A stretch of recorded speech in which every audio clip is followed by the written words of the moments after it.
The Milky Way galaxy is quite big. It has a radius of over 500 quadrillion kilometers and is home to between 100 and 400 billion stars. That's a 1 or a 4 followed by 11 zeros. Many of these stars will be similar to our Sun, and many of them will have planets similar to the Earth orbiting them in their Goldilocks zone, where the conditions are just right for life to form. According to the Astronomical Journal, there are an estimated 6 billion planets in the galaxy where we know that life is possible. 6 billion is unfathomably huge. In fact, its hugeness is so unfathomable that, even if it is extremely unlikely in independent cases, surely there will still be many planets with life.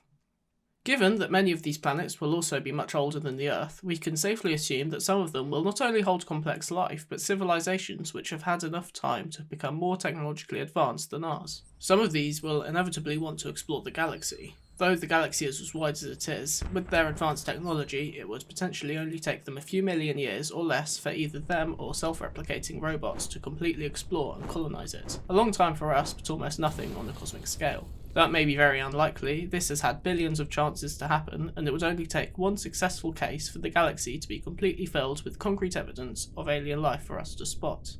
However, despite the estimated likelihood of this happening, we still have never come across any good evidence that suggests that life exists outside of our solar system. The problem of the lack of evidence for alien life is known as the Fermi Paradox, which was thought of in 1950 by Enrico Fermi. Though he was behind a few other notable scientific breakthroughs, his mentioning of this contradiction earned him a Nobel Prize as well as an element being named after him. There have been many attempts to explain the Fermi Paradox, and they tend to settle into two different groups.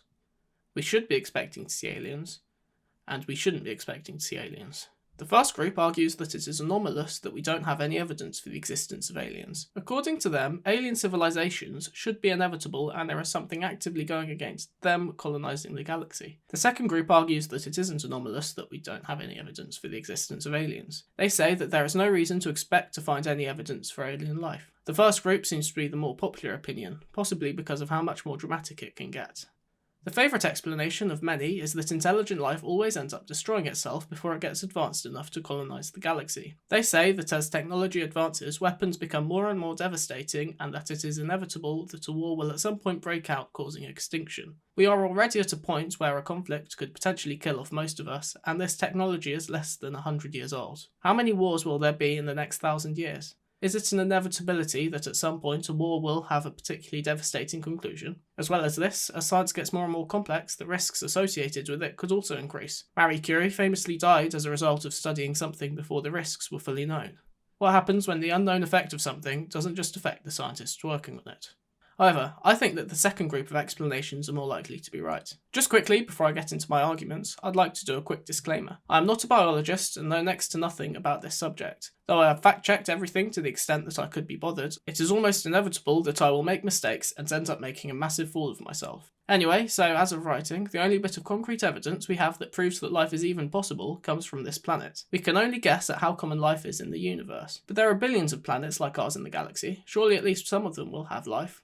To us, a billion is such an unfathomably large amount that we'd assume that, if something is possible, it will probably happen if given that many opportunities. However, when you look at it in relation to space and stuff, a billion can be tiny. We have no solid evidence that suggests that life isn't less common than being on only 1 in a quadrillion planets where it is even possible. It could be that the vast majority of galaxies don't have any life at all. That said, there has been a lot of talk about evidence of life on other planets in our solar system. In 2020, phosphine was detected in Venus's atmosphere, a possible sign for it containing life, and in 1984, a bit of meteorite from Mars was found that was thought to contain fossils of organisms when it was looked at in 1996. If life can be found on the 2 closest planets to us, we could either assume that there is something special about our Sun, or that life is actually very, very common. However, the phosphine detected on Venus is now thought to have actually been sulfur dioxide, and the Martian fossils are now thought to not be of organisms. With the new Perseverance rover being sent up though, if there ever was life on Mars, we should know about it within the next few decades. So let's assume that there are billions of planets with life on them in the Milky Way. Let's also assume that the life on some of these planets didn't just stop with being really simple and microscopic, but evolved into what resembles animals and plants and stuff. Civilizations still aren't inevitable when there are animals or animal-like things walking around. The dinosaurs were around for longer than the time between the dinosaurs dying out and us appearing, yet they didn't turn into anything interesting.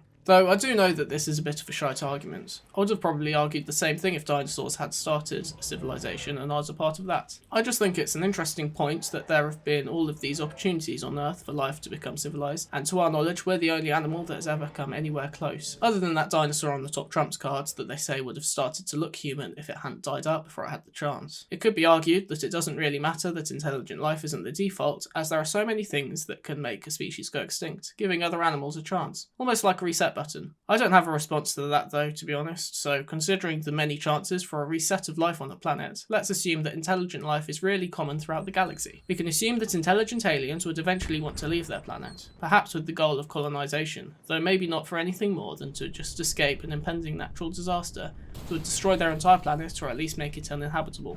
I think that assuming that they would want to spread out and colonise the galaxy is also assuming that they would think like we do. But wouldn't they inevitably want to colonise the galaxy so that they had more resources and space as their population increased? Lack of resources and space might not be as big a problem for them as it is for us. In Australia, male St Andrew's cross spiders and male black widow spiders sometimes voluntarily die during mating so that they can give their offspring a better chance in the big wide world. Black widow spiders sometimes even go as far as to somersault towards the female's mouth to increase the chances of being eaten. Meanwhile, in Africa, there's a species of ant called the matable ant.